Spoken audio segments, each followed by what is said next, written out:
अशी एक चर्चा आहे आणि हे जागा वाटप साधारण कधीपर्यंत घेतलं जाईल? नाही, हे सुद्धा काही चर्चेतला भाग होता, अशातला काय भाग नाही.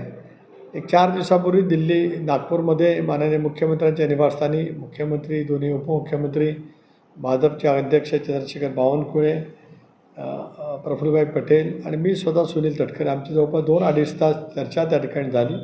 आम्ही सुद्धा प्रादेशिक विभागानुसार प्रत्येक जागेच्या अनुषंगाने त्या ठिकाणी चर्चा करतो आहोत. निवडून येण्याची क्षमता हे नजरेसमोर ठेवून कशा पद्धतीने जागा वाटप करता येईल याचाही आम्ही विचार केला.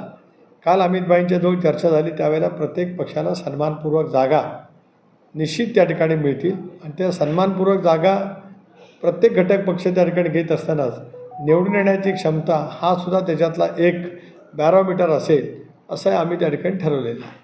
तर काल जयंत पाटील असं म्हणाले की भाजप राष्ट्रवादीला वेगळं लढवायला नव्हे आणि निवडणुकीनंतर ते एकत्र येतील.